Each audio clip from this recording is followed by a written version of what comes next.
Hello, ladies and gentlemen. This is a scene for CSI Darkness over Dublin. We have our crime scene not crime scene, forensic investigator here. He's come into work. There are two fresh corpses in the morgue that have one recently delivered, the other has been there for a couple of days. They've already had a brief examination so far, and the notes have already been compiled, and they are in current cold locker, ready for anyone that wishes to further go on the investigation until the case is officially closed. We have over here our lovely individual who happens to be working the night shift. Now, you've already seen the news reports on these two individuals. You have a more of a low-key case. He was a popular individual. He was a known artist, but his main business was he was a antiques dealer who bought and did up antiques and resold them. His name is Kieran Millen. The other one is a bit more of a fresh deal. The fresh corpse is an artist named Aidan O'Sullivan. He was a extremely wealthy individual. He was actually planning on doing a charity auction in the next few days, but once again was found dead in his apartment. If you have a brief look at the current coroner's notes, they are both listed down as having perished through death by exsanguination. He has listed down the cause of both deaths as suicide.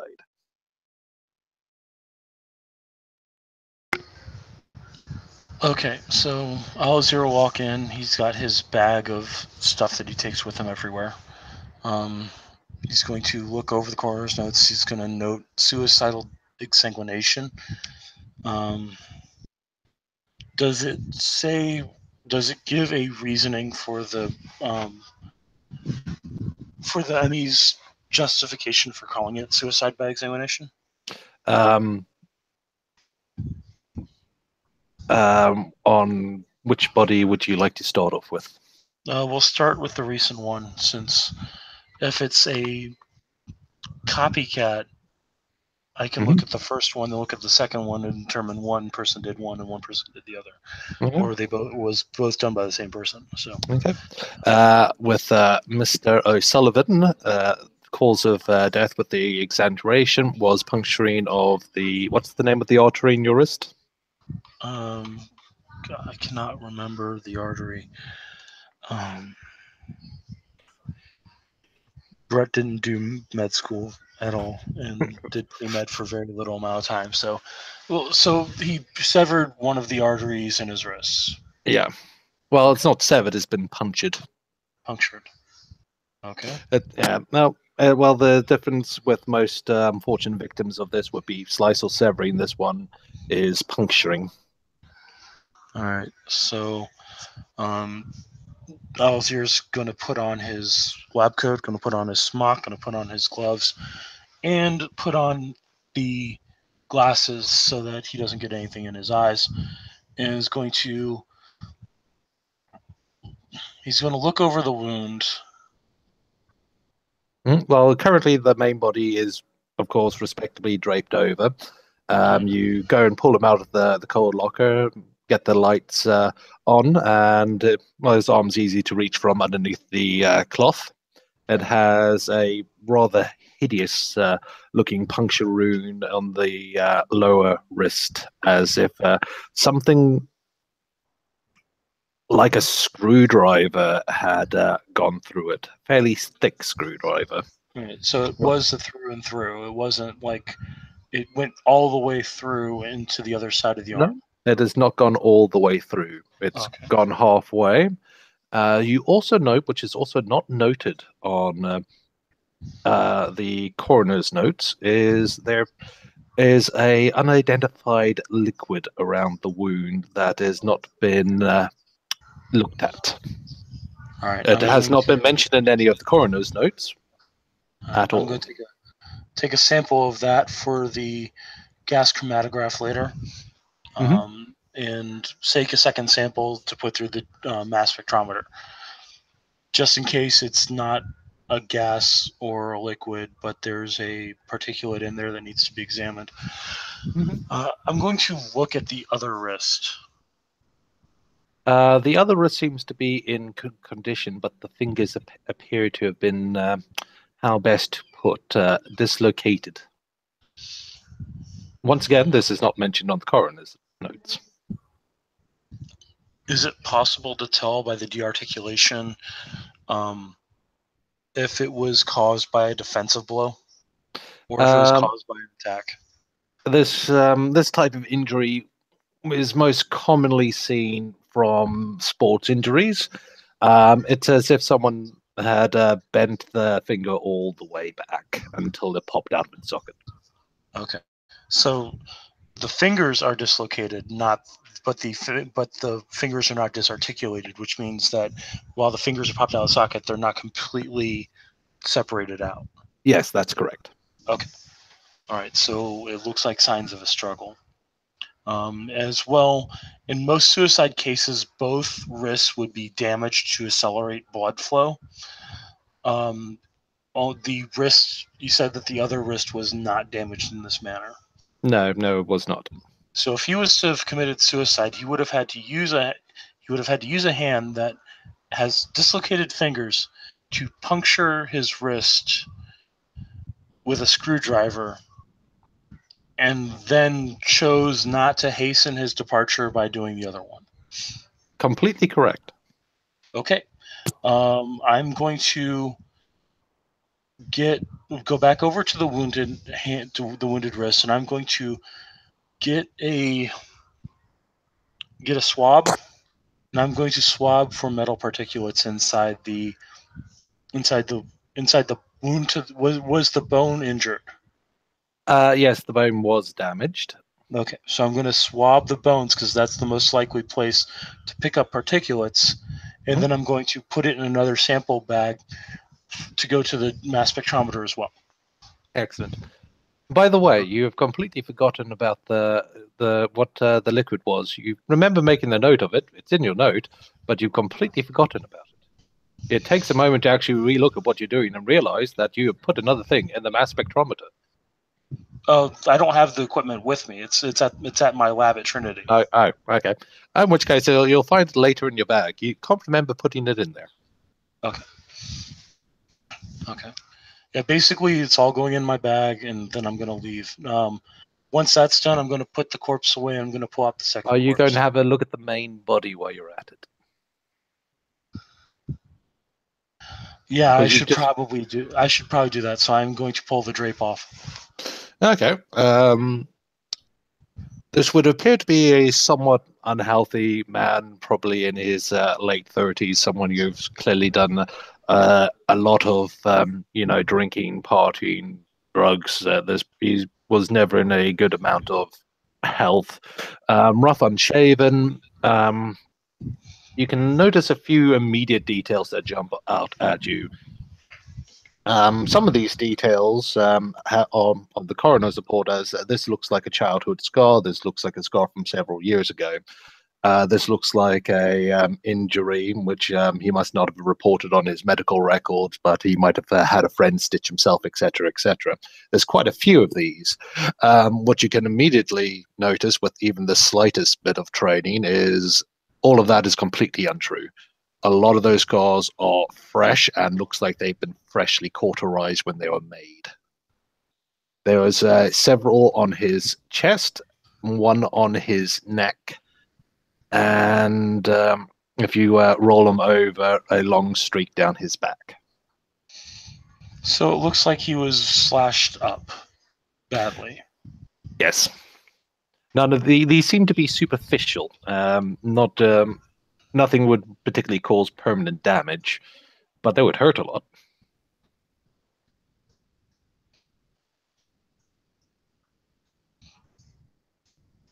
And especially with the addition of, yes, a hot object was put over these to staunch them from bleeding too much. Okay. So it does not look like the slashes and the cauterizing effects occurred at the same time? Shortly, one then the other. Okay. Does it look like If I were to go based on the attempts from the skin to scar, how long separated the wounds and the cauterizing? I can make a medicine roll if you'd like. Yes, please. Okay. Does the intelligence specialization of Bright count? You know what? Screw it. Yes.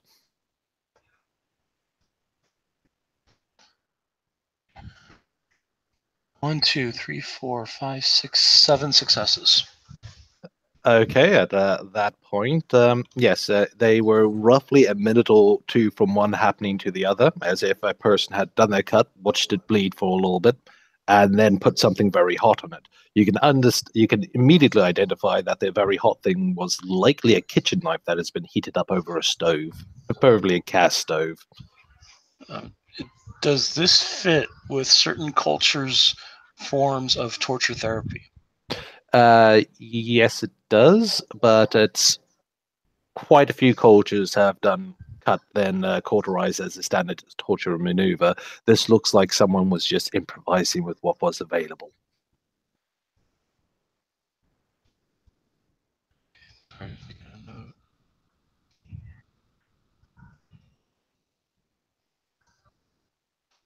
Okay. All right. And other than that, is there anything that looks like it was not taken into account or something that else was missed? The toenails, for example. Around the ankle, once again, the coroner did not mention this.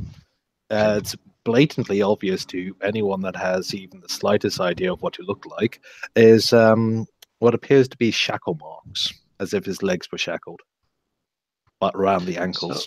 So shackle chafing. Okay. Mm-hmm. Very obvious, especially with someone who knows what they're looking at. Gotcha. Okay. I believe I've got everything I can out of the second victim. Let's move on to the first. Mm-hmm. Okay. For the first, you said that this was also a suicide by exsanguination. Mm-hmm. What is the medical justification according to the coroner? Puncture wound in the left wrist. I'm seeing a pattern here. All right, let's pull them out, get them lit up, and see what we can. Okay. You have fairly. You go and remove the draping that's over them. You can spot a few. How best to put it? Similarities, though. On the right hand, instead of dislocated fingers, it's looking a bit different. But the fingers have been broken, but they're kind of like curled up in like a claw, as if they've been physically repositioned to be like that. Okay.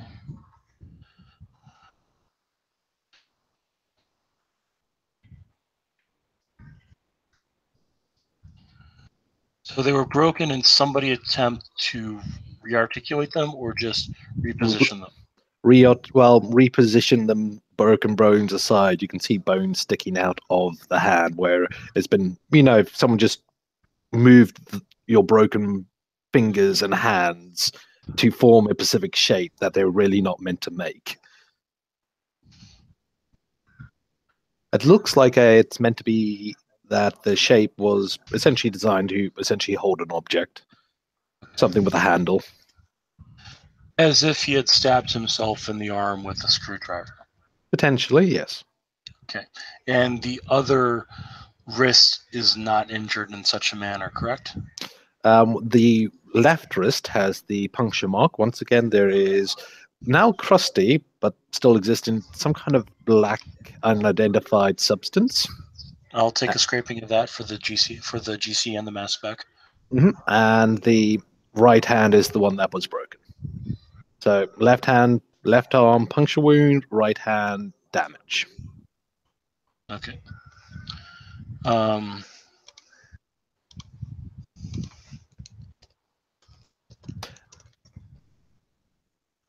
Okay, so I will do the same thing I did last time. I will take a swabbing inside. Once more, does it look like the bone was damaged by the puncturing? Yes. Okay, so I'm going to take a swab on the interior as well to determine if there was a to see if there's any particulate matter. If it was a screwdriver, they aren't The particularly screwdriver is still a theory. You haven't found any metal particulates yet. So when I run my swab, I'm not getting particulates out?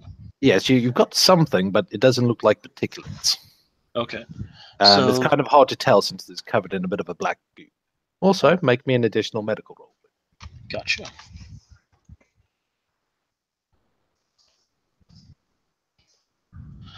Does Bright still apply?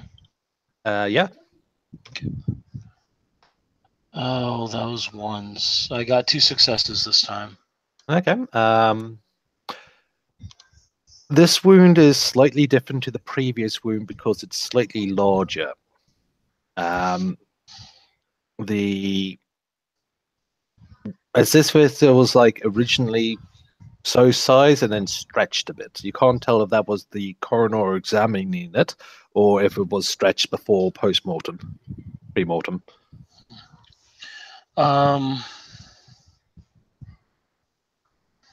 There's actually a way you can tell. I'm going to...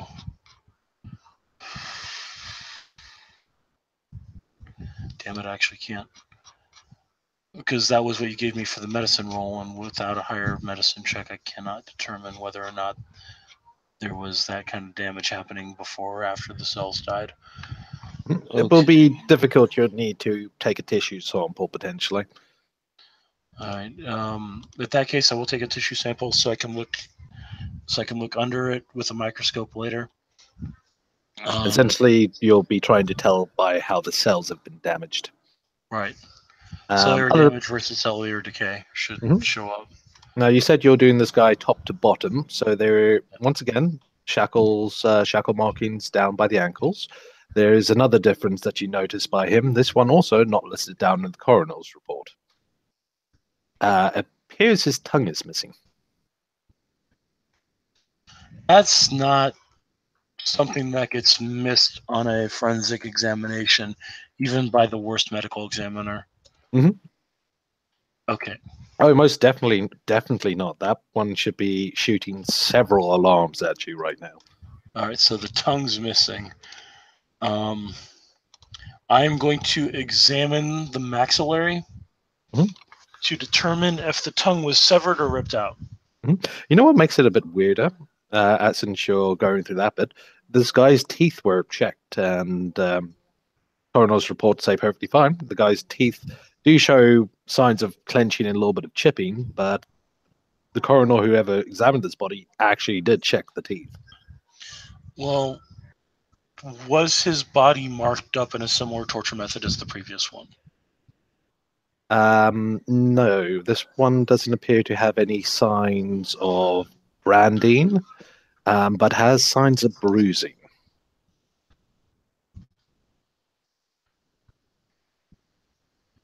All right, I'm going to do a physical touch examination of the bruises to determine if they were strong enough to break bone. Give me another medical roll. Do you want me to do my actual science roll this time, or just medicine? Do one then the other. All right, so I'll do medicine first.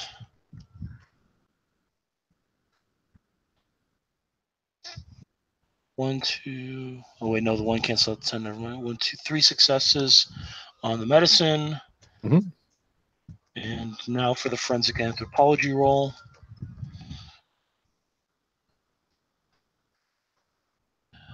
1, 2, 3, 4, 5, 6, 7 successes. In which case, specializations. Yep, that's good specialization right there. In which case, judging from the severe bruising, it's not quite deep enough to, have cracked bone from where they are, because we're talking around the chest area, it would be quite difficult to be able to tell without actually cutting them reopen to examine the bone for chipping. But what you can tell is whatever hit him is probably roughly fist shape and incredibly strong. There was a huge amount of force behind these blows, clearly enough to knock some of you. So it looks like somebody hit him with a trout. Oh, fish. A Fist. fist. Okay, not Yes. fish. I'm sorry. I had a very weird flashback to old TV shows I used to watch. But yes, roughly fish shape, though the blood clotting from when it bled inside kind of disguises it a bit. But yes, there was a huge amount of force behind these blows. Okay, I am actually going to. I'm going to try to take fist measurements for possible suspect analysis. Okay. I'll run with that on your 7 successes because the 7 is pretty ridiculous. That's more than easy for you to do. With the judging by the welting and the spread of the bruise, the chances of the pinpoint impact would roughly have been this big, which appears to be a fairly large fist from what would likely be quite a large gentleman. Okay. Well built. So a professional tough could have been the culprit. It would make sense from previous injuries where you've seen where someone has gone up and been severely wounded by a soldier, a professional bouncer, a particularly in shape riot police. This would be the type of bruising, but it's got a lot of force behind it. Gotcha. Does the bruising show any signs of attempting to heal before death? Yes. How long before death would they start to heal? It looks like these bruising might have been a day before death. Okay, so it looks like, going off of my own forensic analysis, it seems like somebody was torturing this guy for information and then killed him in a manner that would make it look like wait, when was the tongue removed? How long ago does it look like the tongue was removed? How much scarring on there? Oddly enough, you would say from when this guy had the living daylights beaten out of him, roughly around that period. Okay, that shoots that idea out the window unless the guy just got pissed off. And with the clenching of the teeth makes sense. If he was being beaten up and didn't want to speak, he would have ground his teeth down. Removing of the tongue, though, is a completely separate thing. Either done to keep him from shouting. He could still scream, but not as loudly because of the pain and the blood that he would have been drinking, basically. But both individuals were tortured. One person was tortured by a physical brute. The other person was tortured by somebody who knew something about, who made a rather clumsy attempt of doing a knife and heat torture, common in some cultures. Both individuals were murdered in a fashion that looked like they were trying to commit suicide. Okay, I will put both the bodies. Actually, what I'm going to do is I'm going to take out my cell phone. I'm going to start taking pictures of both bodies. From all sides. I'm going to definitely make sure to capture the faces. Put the cell phone. I'm actually going to email them to my lab assistant, Peterson. And I'm going to include with them a note. I'm also going to send them to Dr. O'Keefe, who is the head medical examiner for Dublin. And I'm basically going to include notes that I've gotten so far, such as these were not suicides. Both individuals were tortured. Both individuals had damage to the hands that were supposed to cause the suicide. Now, just quickly give me a willpower roll. Okay. Sorry, can I spend a willpower? Nice rolls? Yes, you can. Okay, spending a willpower, rolling my willpower. Difficulty 6 still? Yep. Okay. Oh, I have 2 successes. Thank you, willpower. Okay, 2 successes. In which case, you find yourself going over and you're typing things out, but then you find your mind backtracking that, wait a minute, this was more than likely potentially suicide. I mean, these people could have clearly been able to do it to themselves. You find your thoughts going back about how much that makes sense. You find yourself somewhat forgetting a few bits of this black liquid to just aside on your mind that the puncture rune is clearly lethal, is easy to do, and all these other things could have been stuff from weeks ago. Who knows how fresh they are? And wait a minute, point, you just checked, and wait a minute, that was fresh. But was it fresh? Are you sure? At this point, I'm going to pull out my. Because one thing that I do whenever I write anything down, so I've got to be right back. My phone's ringing. No problem. Intermission, ladies and gents. Do do do do do do do do do do do do do do do do do do. Intermission. Sorry about that. If I don't turn it off, my dog starts freaking out. No problem. Okay, I love these wireless headsets, by the way. One thing that my character always does is whenever he gets an idea in his head, he writes it down in his notebook, which is why I've been saying I've basically been writing stuff down, and my character sheet based around that. So my character is going to open up his notebook and he's going to look to see what he wrote down about this case so far. And your thoughts of immediately when looking at it are completely contradicting the thoughts that you're currently having now. You find yourself glossing over the details that really jumped out at you and really focusing on the details that make sense to this was a suicide. All right, my character is going to do something a little out of character. Mm-hmm. He is going to pray out of the Quran, and I'm going to read the surface thoughts of people in the area. Mm-hmm. Basically, it's like a form of mind detection. Mm-hmm. Try to determine if there's somebody else in here with me. Okay. Yeah, give it a crack. We'll put a willpower into this as well. That's difficulty. 3 successes. 3 successes. You wouldn't say it's a mind with you, but there is more of a area of intelligence that covers an area that's in the room around these bodies. That there is some kind of thought there, but it's not what you would understand as thought. Okay. I'm going to burn 2 quintessence to lower actually, I can only burn 1 because I can only bring that down to 3. And I'm going to enhance my mind shield. Mm-hmm. Once more, speaking pages out of the Quran. Because prayer is part of my paradigm. Good, I like it. I'm going to spend another willpower. And God, I'm going to have to sleep for a day after this shit. 2 successes to further enhance my mind shield. Excellent. Congratulations. You now meet the bare minimum. I keep doing that. I need more dice is what I need. Fortunately, I play on Defenders Win. So, yes, you enhancing that mind shield, you find that the effect of this area of intelligence is very weird.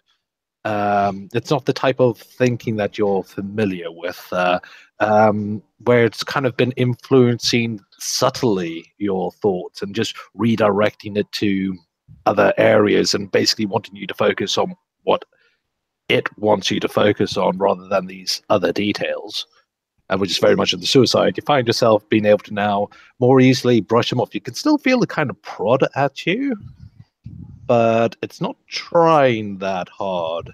But you can easily understand now, it just jumps to you of why the coroner has completely admitted bits, because he would not have nearly any of these mental defenses you had whatsoever. He would have clearly focused on where you're being directed. Okay. At this point, I'm going to walk over to the medical examiner's desk. I'm going to grab 2 transfer forms. I'm going to fill them out. And I'm going to put 1 on each body, and I'm going to go outside, call 2 cops in, or 2 of the medical transfer personnel. saying that I have authorization to transfer these 2 individuals to the Forensic Anthropology Laboratory, or to the Forensic Sciences Laboratory at Trinity, where I have full... Are you sure, boss? I thought this was an open and shut case, according to what the coroner was saying. Fortunately for the coroner, I have more tools at my disposal than she does. I can do a more thorough examination, and we would not want anything coming back on the medical examiner's office saying that they were not thorough. Could you imagine the backlash from the families if they thought we had done a cursory job of investigating the deaths of their loved ones? We have to be absolutely sure that they committed suicide instead of murder. After all, this is a Catholic country. Could you imagine what would happen if these family members had to be forced to bury their people outside of hallowed ground? You make a good point. Do you think they're linked in any way? It's not my paycheck to ask those types of questions. Just remember, and it's your back. O'Sullivan's a bit of a priority case. I mean, sure, a lot of people weren't particularly fans of his, but he was how best to put it? He was a well-known figure in his neck of the woods. Alistair will nod his head and say, "You know very well that if there's an answer, I can find it." Well, we're quite happy to push it on through. The quicker this one is shut, the less trouble it is going to be for everyone involved. He'll nod his head. If paperwork's in order? Yep, he'll motion to the forms that are with the patient's files. He will help them get them into body bags as necessary. All right, paperwork's taken, checked, signed, re-signed, stamped. Right, everything appears to be in order. We have our copy over here. We will hear from you soon. The families haven't put in a request for when they are planning the funerals, so you will likely have a few days before they start pushing. Oh, nod his head. Don't worry, it won't take me a few days on this. All right. And you want any of the boys to drive you up? He'll shake his head. I brought my own car, but don't let Hotchkiss know. Apparently, the captain gets irritated when I do not use my recommended attaché. Just kind of smile at that. Very well.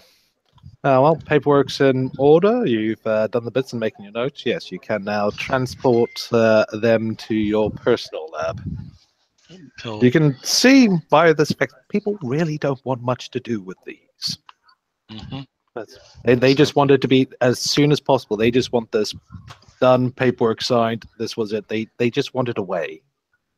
All right.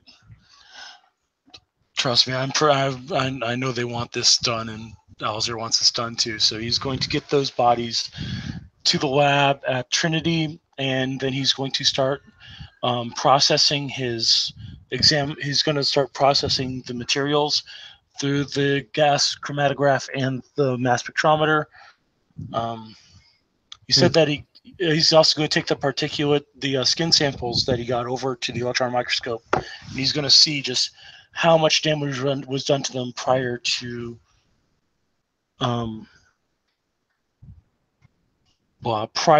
cellular death. Just a brief thing here. You gentlemen doing okay? All is good? Yes, we have a medical examination underway of our poor two people. Poor Kieran Millen. Poor Mr. O'Sullivan. I mean, they were so young, Justin. They were so young. One was fat, though. And kind of a drunk. I mean, okay. You basically just described like most of my family, but you know, c'est la vie. Okay, cool. I was just wondering, why didn't you post the Hangout link in the Mage chat as opposed to just posting it on Discord? We generally do the both. I thought you guys generally did them in Discord. I didn't see any previous ones. Oh, my apologies. I said in the chat. We do generally post. We do generally post them in the Mage chat too. So now you know. Okay, I'm going to disappear. Okay, cool. Well, I'll chat to you later. No problem. Have fun, Evan. Okay. Well, you're lucky your mind shield is still on the go because you can feel it prodding at you a bit too. You know what? These bits don't matter. They really don't. They're utterly unrelated to what you're doing. Wait a minute. They really do matter. Jeez. So it appears. So basically, from what I understand, is that it wasn't in the something followed or is attached to the corpses themselves, not the medical examiner's lab. I'm Yes. going to throw up etheric sense.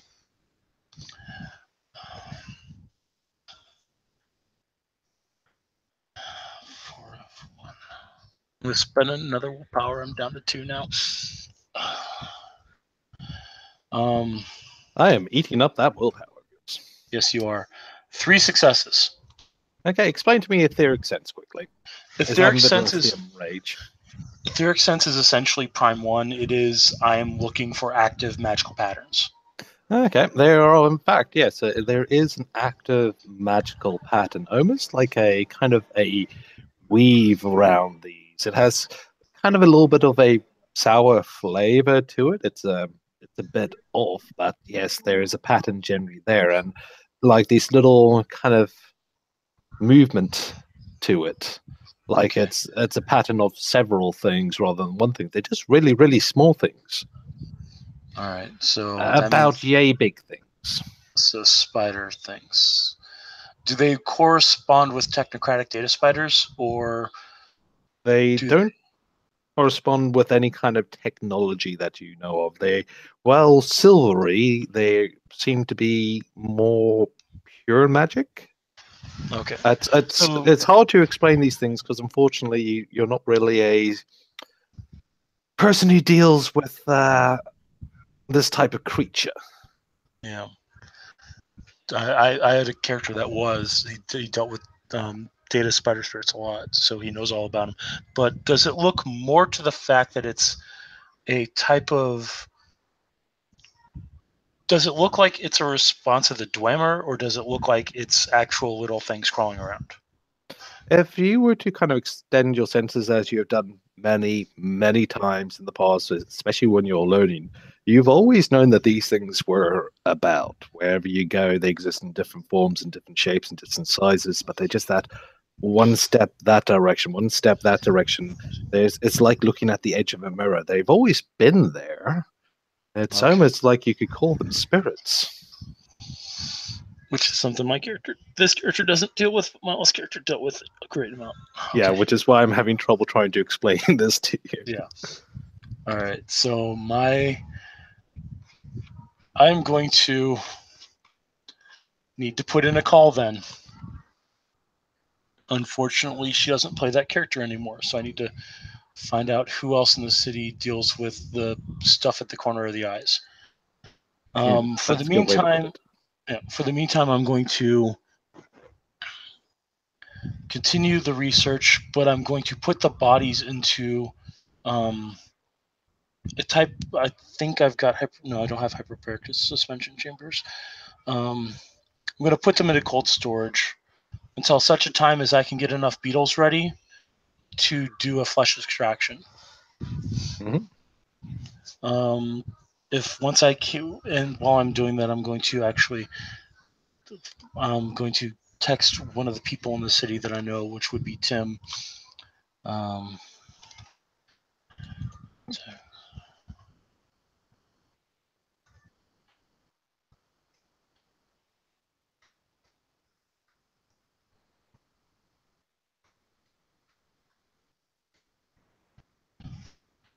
He will basically fire off a quick text.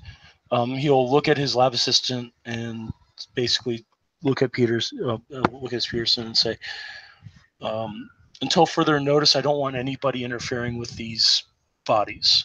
I'm going to work on this myself. It's a high-profile case for the police department. I need to turn on some lights. It's getting dark in here. Understood, boss. Well, I've got my own stuff to take care of on the side. I'm happy to not get involved with this one. Would you like a coffee while I'm out? Yes, please. Actually, no. Get me a Diet Coke instead. I've gotten I've started to like those ever since the Jack Half a Smile case.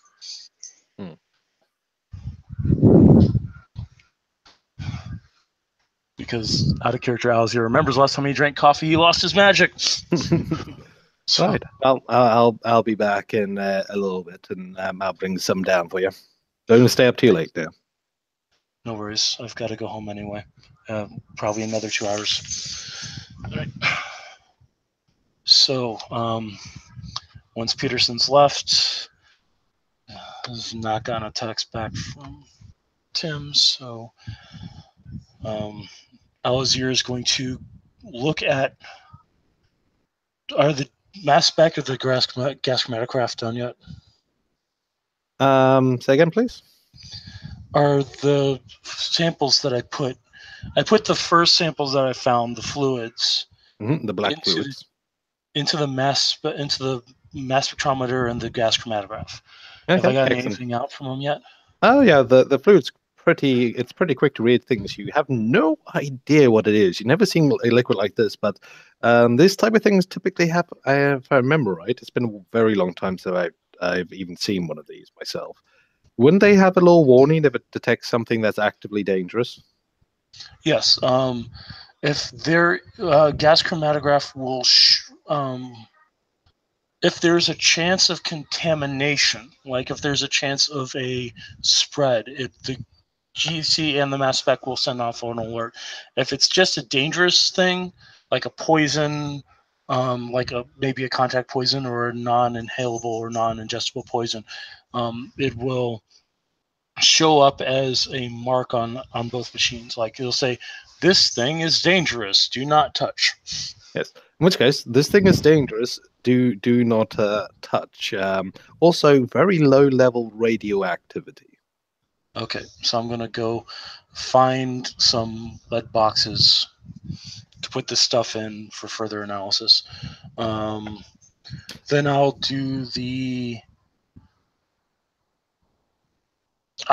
scrapings that I took of the black stuff. Does it appear to be the same material? Yes, simply dried and flaky, no longer reactive, though. No longer radioactive either. All right, so I'll put those in a standard sample container. The half-life on it is goes so quickly that this type of thing would only be active for hours if exposed to the air. Okay. Does it give a reading on the intensity of the radiation? You said it was low level. Are we talking?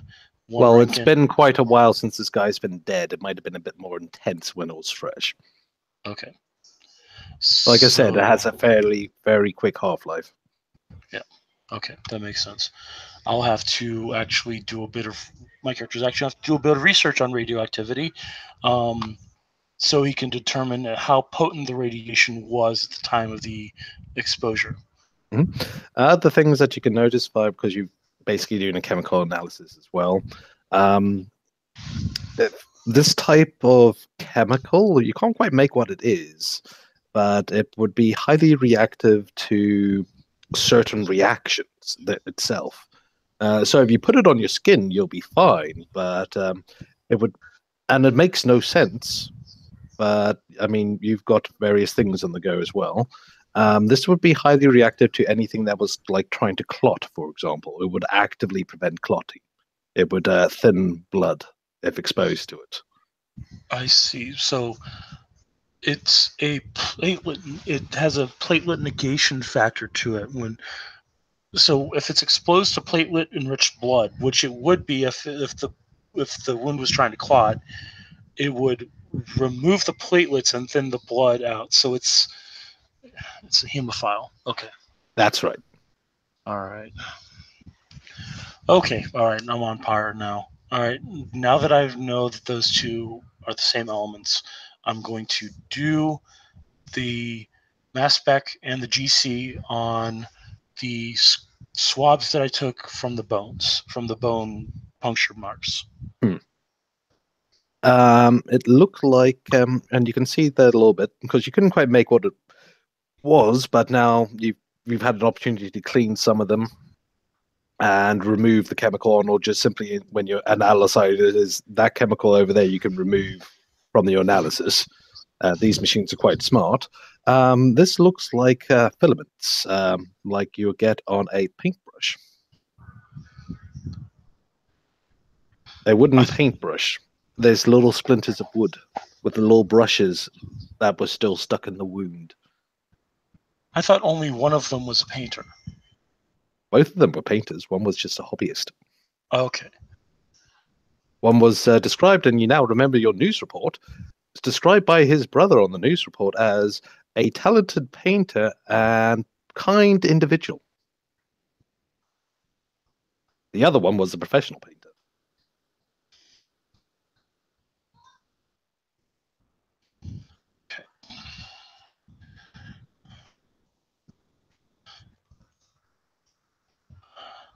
But that's why you found no metal filaments and stuff like that in the wound. You found stuff, but you couldn't quite tell what it was until you've essentially cleaned it off.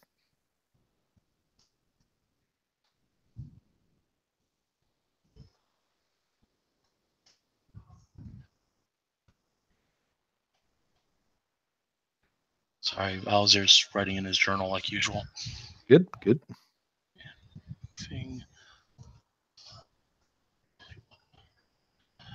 You can kind of feel that pressure really wanting to increase on you, but it can't.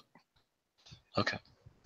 And with your Eric sense up, you can basically kind of feel the little things kind of like going onto you, and then like tap, tap, tap, tap, and then wandering off. Then another one will come to you, tap, tap, tap, tap, and wander off. So they're trying to manipulate. I can feel them trying to manipulate my brain. Got it. Very, very low level. If it wasn't the fact that they were trying so regularly, most people of fairly strong will could shrug this off. But the fact that they try so regularly would make it quite difficult.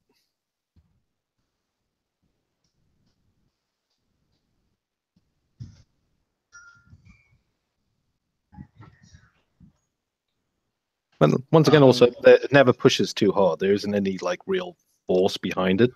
They just But it'd be a lot more effective if my mind shield was down. Oh yeah. All right. Is there a way I can, with my etheric sense, I'm going to roll my Ali Batin lore because I am heavily concerned that this is Nephandic. Define Nephandic. It's been a long time since I've read that stuff. That this is a Nephandi Dwemer. Basically, there's a Nephandi run around the city. My character is Ali Batin, Nephandi, bullshit. Hate each other. He's trying to determine if the pattern that's being used is Nephandi in origin or if it's technocratic in origin. Okay. Throw a roll at me. Okay. Fortunately, I got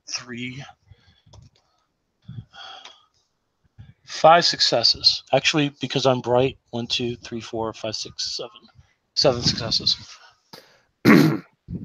Well, thinking through the bits and the various symbols and such that you read, especially that black liquid and the almost ritualistic way that this was done, almost definitely very similar to what you've read about Nephandi doing. Now, there are a variety of different types of Nephandi, and all of them have their different things that they lean towards, but the fact that there are some things just outside of sight leads you to think that it's Nephandi that have dealt with similar such creatures before. Nephandi of the Void, which makes sense considering the fact that the last Nephondist that I ran into expelled a creature of the Void from herself. Okay. Actually, it doesn't actually feel like the Void types. Nephandi of the Centipede?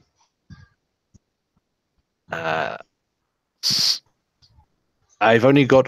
Sorry if I'm a little bit loose on things. I've done so much research. This would be.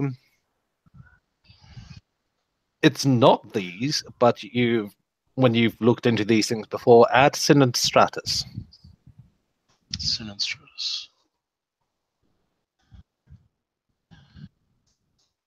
They're not tied to the Void or to the Fallen, though. They would have been tied to the Worm. Yes. Okay. Okay, I've got another report to write as soon as I'm done with this. Mm-hmm. That's what you get for rolling ridiculous amounts of successes. Yes, it is. That's why this character is basically book nerd. All right, as soon as I've got all that figured out, and the one thing my character is going to have to work on through later analysis is motive.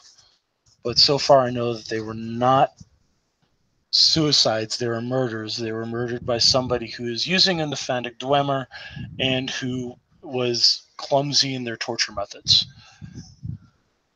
Okay. I think that's everything my character would do at this point.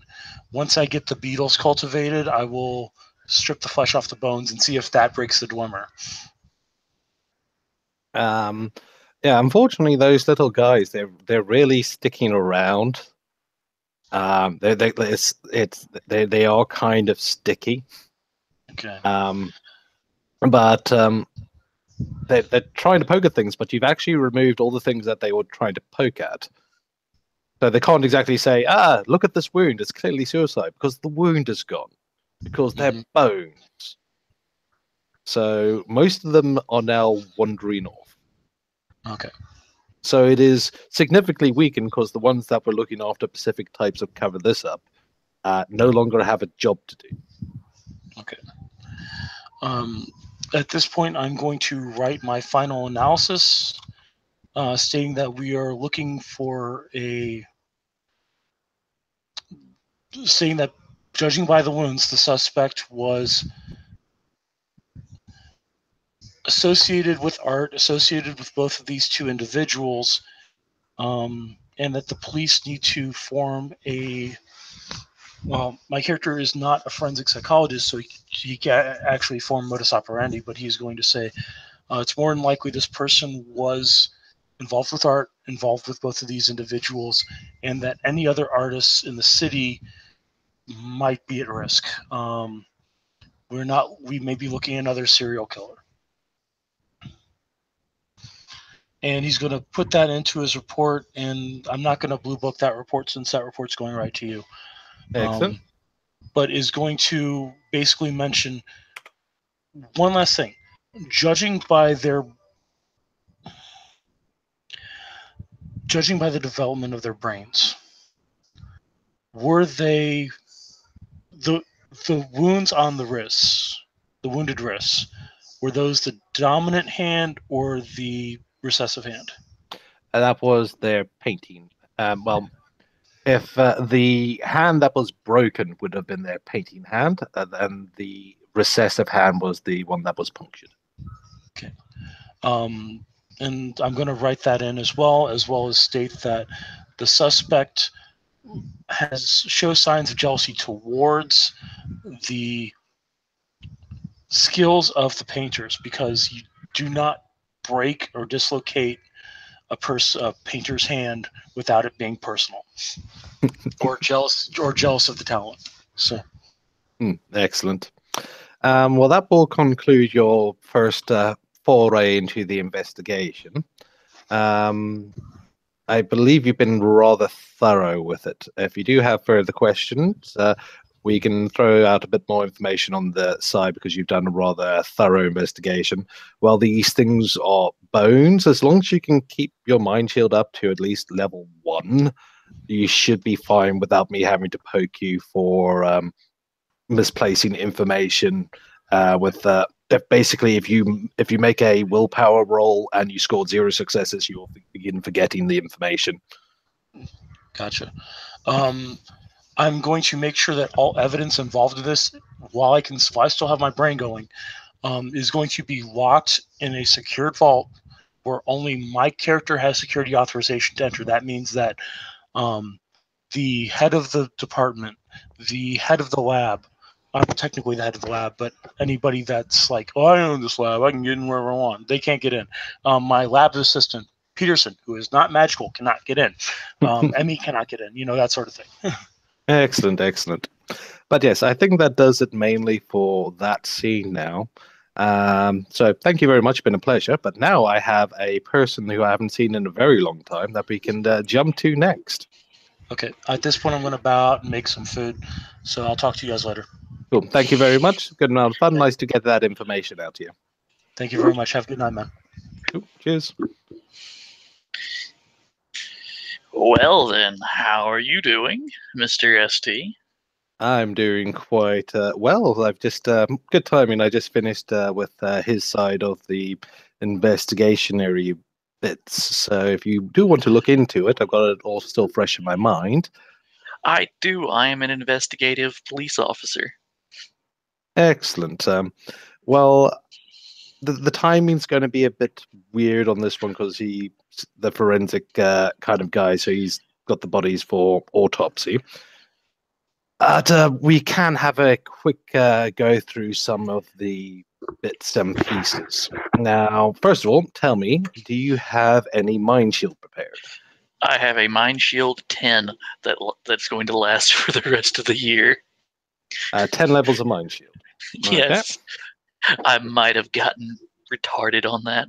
Excellent, excellent. Let me go and make a dice roll. I don't expect to beat it. I'm just here to observe in case. Oh, did Brett leave? Yeah, I finished with his side of the investigation, so we're jumping into the next person.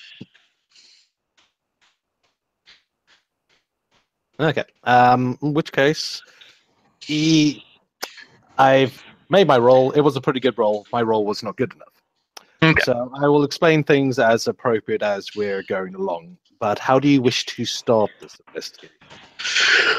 All right, so someone has been killed, correct? 2 people are now dead. 2 people are now dead. I would like the all of the police reports that have gone across my desk. Anything out of the ordinary, all of the film. They seem a little bit weirdly written at the moment.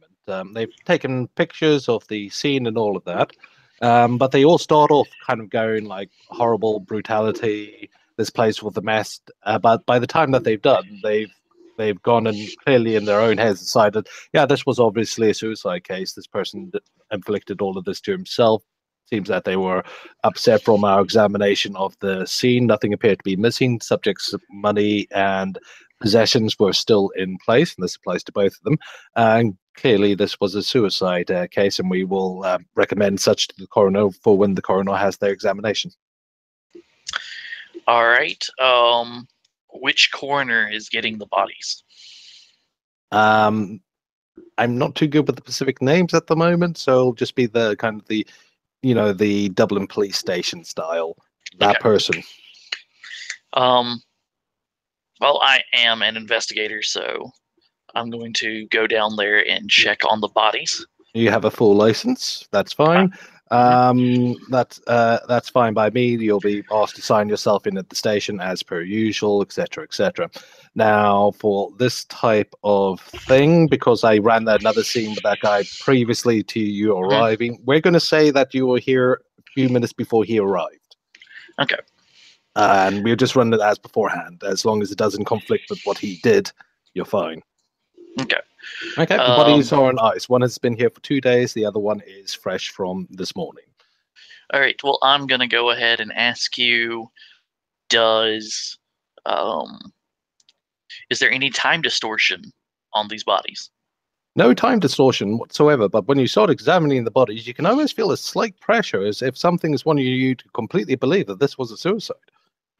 Is there any mind magic on these bodies? Not the mind magic that you would think of. So it's not mind sphere, okay. Yeah. Is there anything having to do with entropy or the destruction or change of their patterns?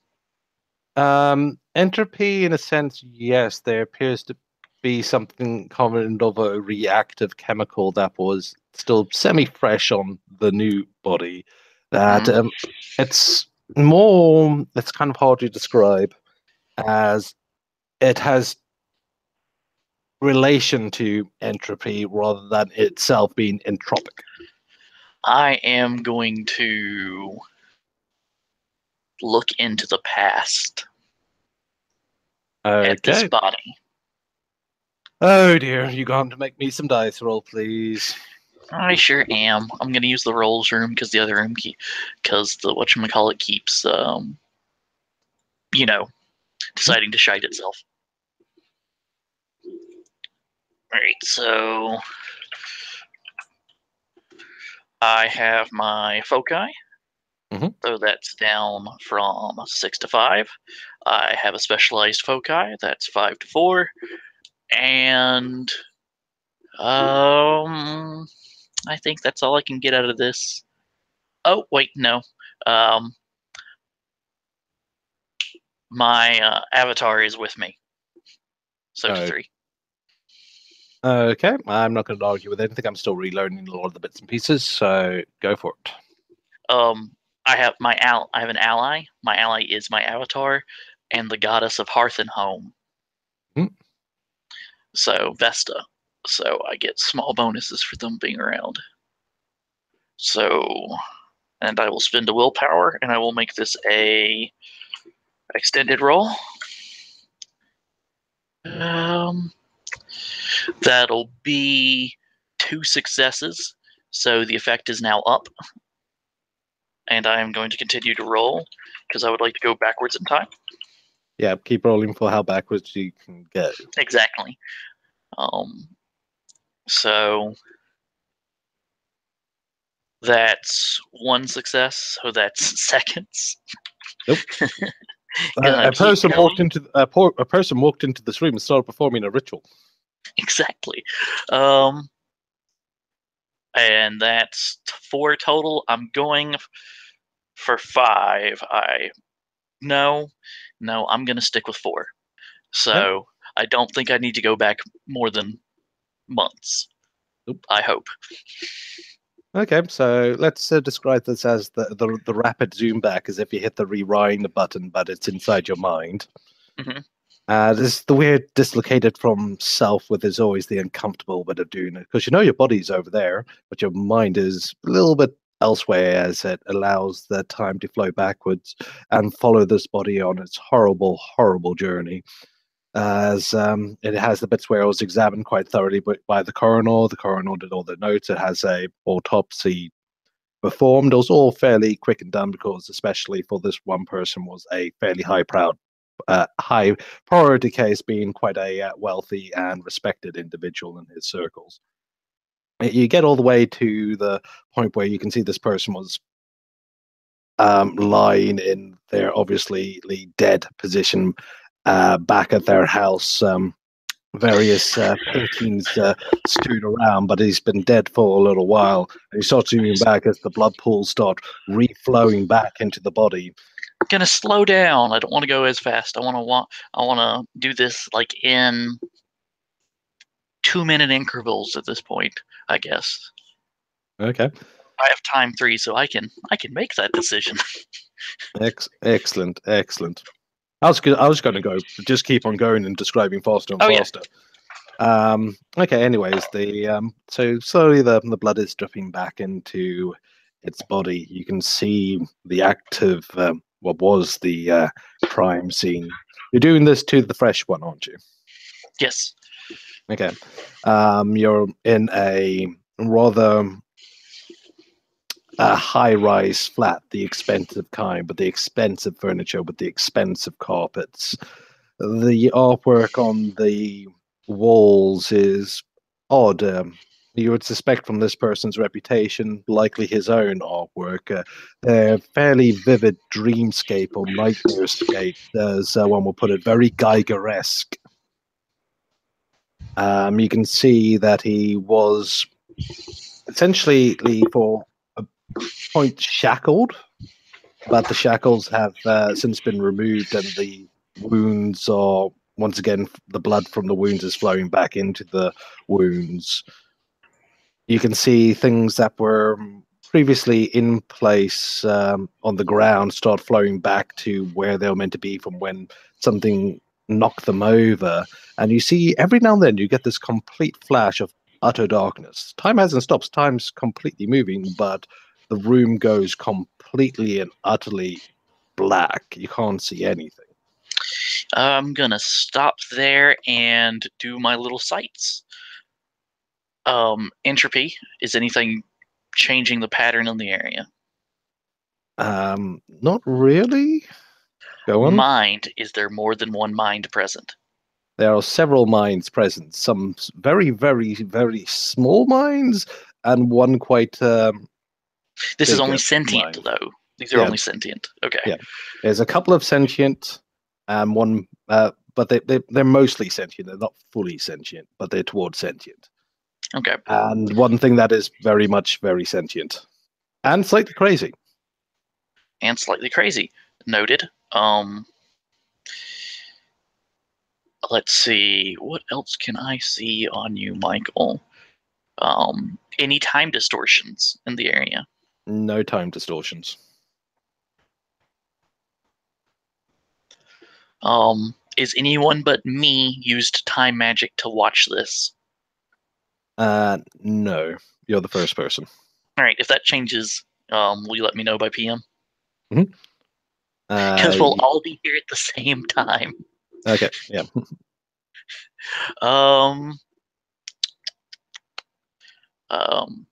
Has anyone messed with this man's fate? No. Ugh. This is a bit weird. And these black things. Because I'm not moving. Mhm. Just so you know, the only thing that moves is my vision. I'm not stepping into the time stream. Excellent. Excellent. I Well, want that made very, very clear because Mr. Inkle has a problem with that. well, you have this. How best to put it? You have the situation where you feel them arrive, and the room and everything goes utterly, utterly black. All light is extinguished or does not penetrate, even from when there's a light that was turned on over there. It's not that it's turned off; it's that it no longer gives off light. I can And see in the dark. Is it Okay. magical darkness or just it is magical regular? dark. It is magical Okay. darkness.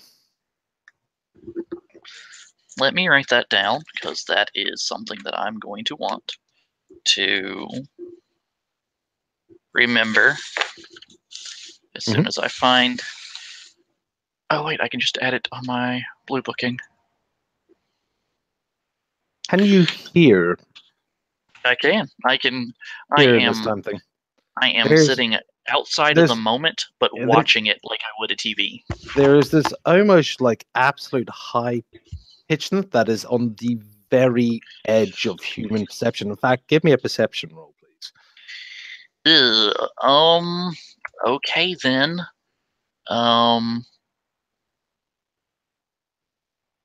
Go entropy. Even with entropy, this is gonna suck. Mhm.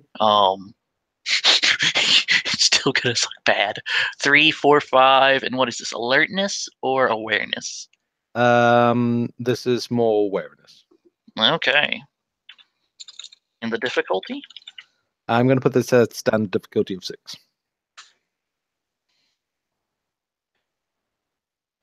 That's a fail because there are 2 numbers that would have passed. Otherwise, it would have been a botch. Okay, well, at least you didn't botch, or else this would have gotten really, really awkward. But you failed, so I'm not going to continue my sentence that I was going into. But there is something like a high-pitched noise. There's something that you can't really say noise. It's there. It's like something very much on the edge of hearing that there is something there, but you have no idea what it is. Well, I can't interact with the moment, but I can freeze it and look. And just for things that you can, obviously, here is a large figure walking around, seems to be picking some stuff up. that type of thing. How about some perception investigation? Mhm. Would that be applicable at this moment in time as I stop the TV? Click. Okay, click. You're in absolute pure pitch blackness that so far you haven't been able to see through.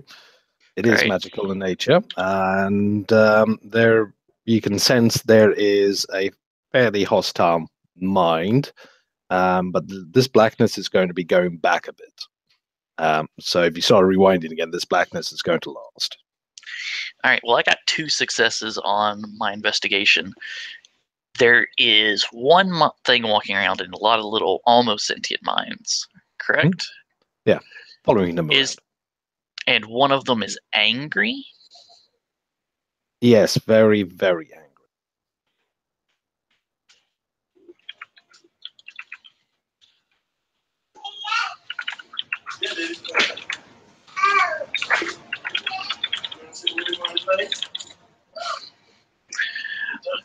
All right.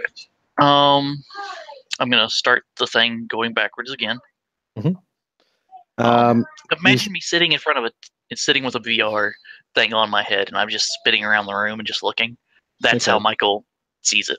Fair enough. You're looking around. It's still pitch blackness, but you start letting the time go back more until you get to like where you heard the crunch, the slight tear, the slight reverse scream, which was obviously the bit where this person started probably the blow that essentially killed him, but it doesn't sound like a blow. It sounds like how best to put a wound being opened. Does it sound like something is tearing? It's not so much tearing. If you remember the body from when you looked at the body, this would be the sound of something like digging in that puncture wound on its wrist. Okay. And it really sounds sickly, and that person is in a lot of pain. You start going back further and further until you start hearing the reverse words of no, please, go, God, no, stop doing this. Why are you? And this utter suffering of this person that has clearly been through a little bit of hell and back. And you keep going back further as it kind of quiets down, this heavy breathing, the sound of an object being put into place, the sound of dripping of blood from this individual, the sound of painting of bristles on paper. That's odd. What could that be? Is he painting before he died? Yes. You're going back quite a bit now, probably a few hours.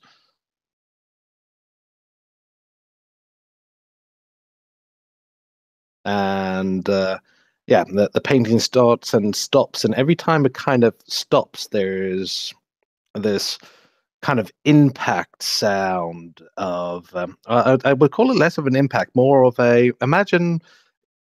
Well, you can imagine this actually. Imagine like a metal knife on flesh. A very hot metal knife following that sound. So the sound of a cut, then the sound of a tss, and there's something was being cut and then cauterized like a minute after the cut happened. It's kind of weird because you're listening to this in reverse. And of course the accompanying scream for whenever that happens. Yeah, so I'm just gonna wind it back and forth, trying to find when the darkness happened.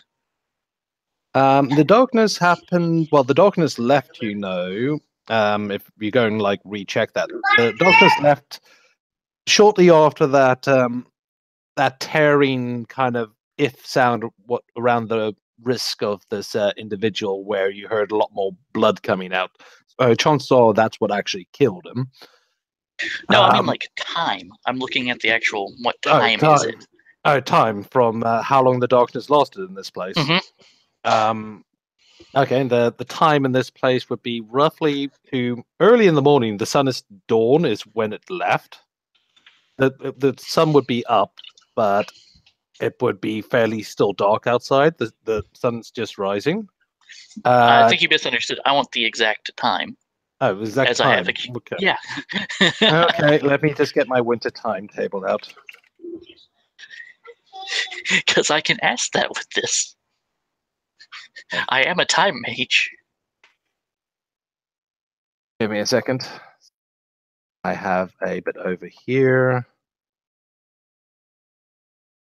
So let's see. I describe this death as happening on.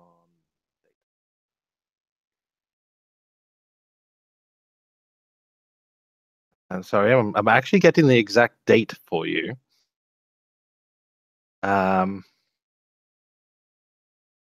The darkness started about 7 o'clock in the morning. You would expect roughly when this person was waking up. Basically, the sun has been rising for more or less an hour.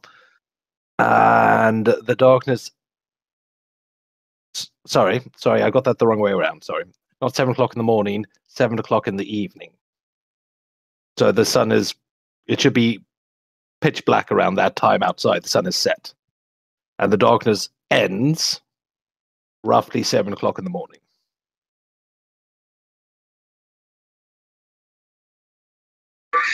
Okay. So it would be sunrise at 7 o'clock in the morning, but it would still be quite, that dim twilightish. All right. So I have magical darkness and a very angry mind that was deranged or crazy. Mm-hmm. Also, just sheer sadistic. It's hard to tell. You need to kind of get closer to it, but it's also not really easy to get closer to it. Yeah, I'm not stepping out of my little time bubble. No, Mhm. thank you. Mhm. Sadistic. In the nearly non-sentient minds, is it like an animal? Yes.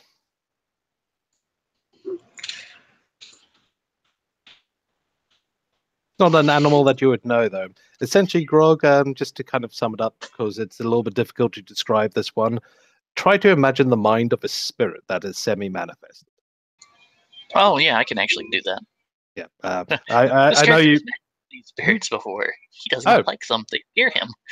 Excellent. It's the mind. It's several small minds of those things.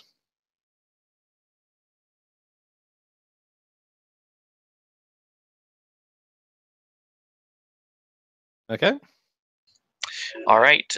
I'm not sure that I have any other questions for you, actually, unless you can give me any more information with time, because this is kind of my shtick. I am going to note down this time in magic, so that I can come back to this point in time. Okay. Well, you have the kind of beginning where it started. This guy had gone out, had a bit of a night out drink. He comes back home. He's a little bit drunk. He sits down. He gets his work stuff out. The guy's a professional painter. And then it goes black, and he goes, "What the hell is this? Is this a blackout? What the fuck?" And then things go horrible. Really, really horrible. Considering what he went through over the course of those more or less 10 to 12 hours, did reasonably well not to, die before he got to the end of whatever killed him. Huh. So now I can come back to this. I'm just making a note because I can now come back to this point in time without being at his corpse. But because that time allows, 3 wrote. Yeah, well, it allows you to kind of pinpoint how he died as well.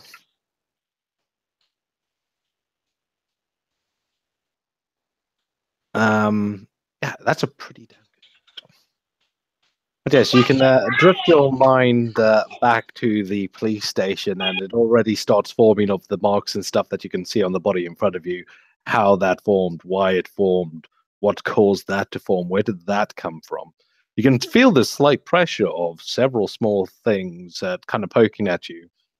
trying to draw your attention elsewhere, but your mind shield's too strong to allow anything to really detract your attention from where you want it to be.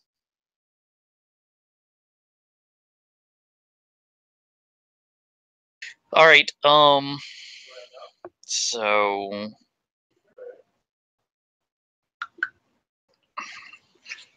and there's spirits that are trying to Really Talk to tiny me? ones. really tiny ones.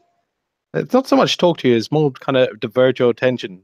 Kind of, it's the type of spirit which would, like daily interactions with people, would shift perceptions to certain things that are meant to be noticed, or shift perceptions away from certain things. It's kind of difficult to describe how they interact with reality, other than because they're such small spirits, they're able to more drift in and out between the seams to get the effect that they deem, rather than any large spirit would be immediately noticeable.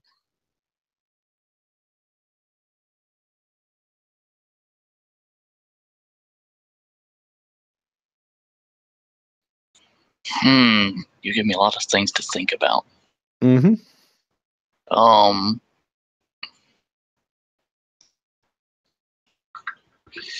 So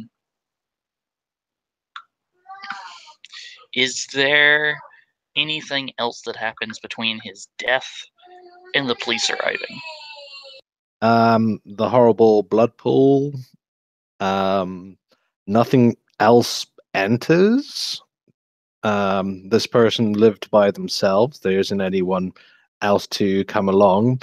Eventually, there is a kind of a knock on the door. Then the door opens. It appears this person's is a famous artist. It appears to be the person's assistant, personal assistant. Opens the door and then goes, "Oh dear God, what happened?" and calls the police.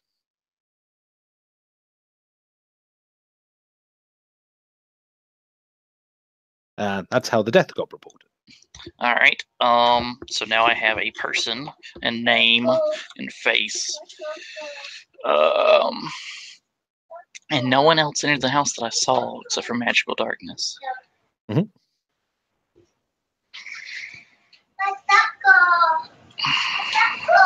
That's disturbing, and I'm not gonna lie.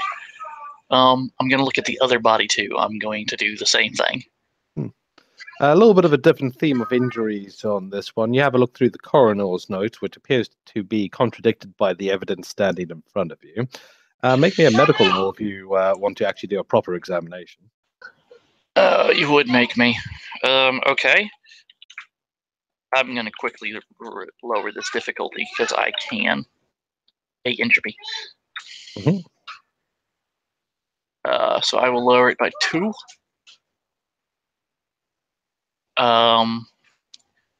And I will.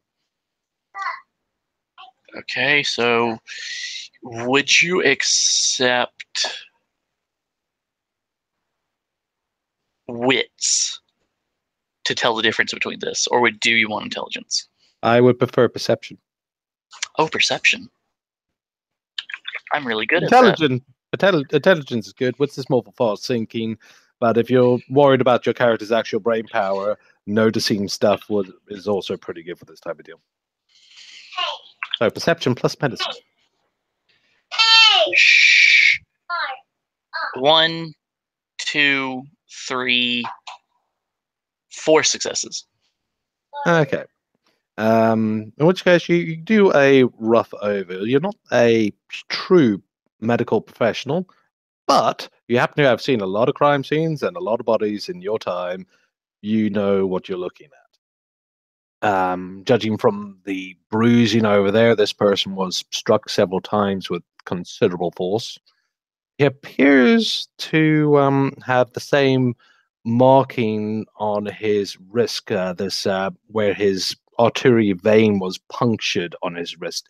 It appears to have a similar black kind of flakiness on it as well, of a yet unidentified substance, which is completely not mentioned by the coroner's report.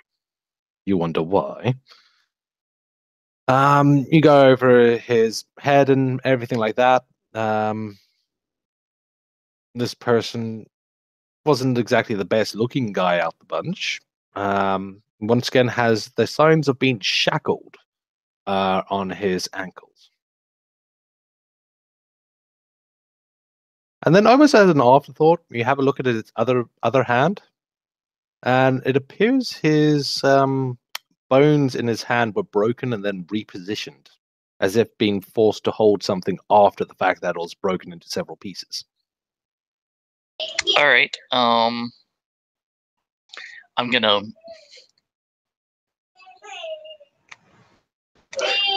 I'm going to prick his inner thigh, noting this on the report, to check to see if there's any blood, because the coroner doesn't have. Because I note down, using my rank as the police officer, my master of red tape, and everything else, that something isn't adding up here. We may want to call in another specialist. The coroner listed down death by exsanguination, which is in correspondence to a person that bled out from a artery puncture on his wrist. Makes sense. There's not a lot of blood in the body, but there will be, even if you bleed out from the wrists, unfortunately, the blood is still going to have pooled in the body a bit. It's not completely bone dry. I'm going to puncture the artery in the groin. Note that down. The artery in the what? Groin. Groin. Crotch. Okay, that's a major bit. There will be a bit of blood there. Such things will pool, but arteries being fairly high, this person bled out a lot. A lot. It's a natural. I just need kind some of his blood for a sympathetic magic. Okay, that's perfectly fine. I'm just trying to make a point of this guy did officially bleed out, and he did in fact bleed out. Exsanguination.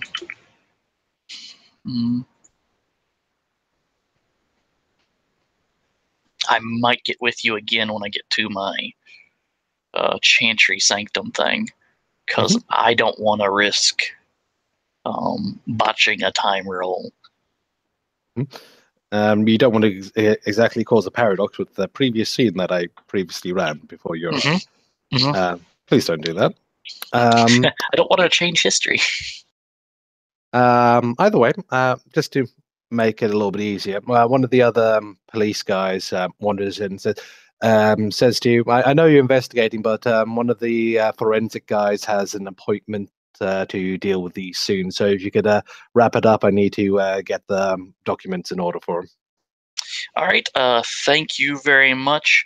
Make sure that he fills out, and I'm going to give them the full rundown of the list of every document I need them to sign in triplicate before they are allowed to take this body anywhere. I will, of course, be the officer on point. I'm going to pull rank if no one stops me on this case, not the high profile one, but this guy's case. Well, according to the requests we've seen, and also what happened in the previous scene, there is a person, forensic character. I'm sure you know who they are. Yep. Who I allowed to have the correct paperwork and everything. He did his dice rolls for it. It was reasonably good. So he has the position and also is known to be able to do this type of thing. And to take these to his other laboratory to check over with better specialist tools. I'm just going to, require him to allow me to visit the body. Is basically all that it's going to come down to. So you know the player character for that one. So if you just want to put down a mention that you would have seen your name on the report you would have seen your name on the paperwork that he filled in to request to have these bodies underneath his bits, and thus you would have been informed that these ones have been allowed to be taken. All right. So it's Brett's guy. You know who he is. Yep. I've met him several times. We are on semi-good relations.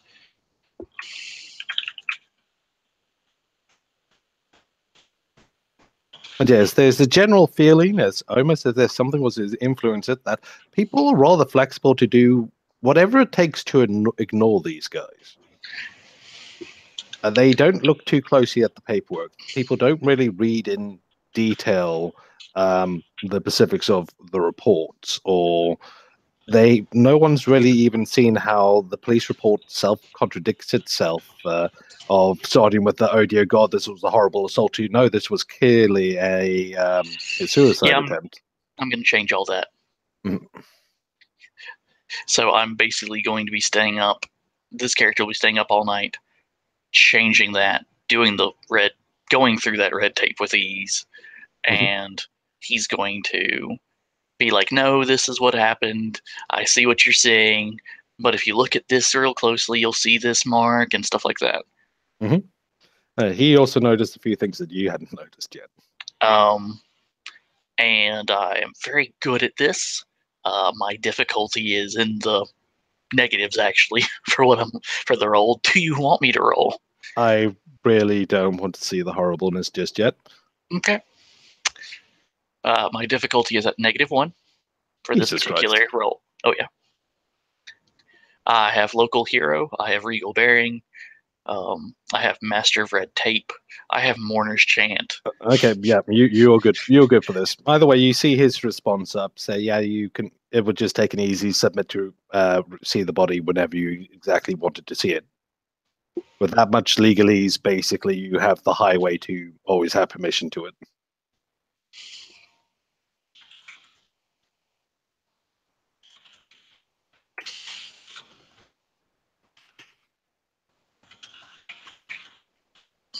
Yep. Thank you a lot. I was really wanting to get this in before I had to go. Okay, excellent. Any quickly things before I draw this one to a close, and hopefully this thing will remember to record? Yes, I'm using entropy to hide my beacon. Because that's my level 3 entropy. I got smart. Evan helped me. So my level 3 rote is a time beacon. My level 3 entropy rote is a hide. It's a basic hiding thing, so that you don't think to look for it. Excellent. I approve. And damn that ridiculous mind shield of yours. Yeah, I may have gotten lucky with an NPC. Yep. Very lucky. The thing is, I actually have my own dice roll, which I've done for other characters looking at this thing so far. And it's not a great dice pool, but I actually rolled really well against you. I scored 7 successes, which is actually really good. Unfortunately, you have a goddamn invulnerable mind shield. Yeah, that NPC is kind of like toast at the moment too, so it's not going to get re-upped. Okay, good. Either way, I'm going to pull this one to a close, and thank you anyone who managed to watch it this far. Cheers and good night.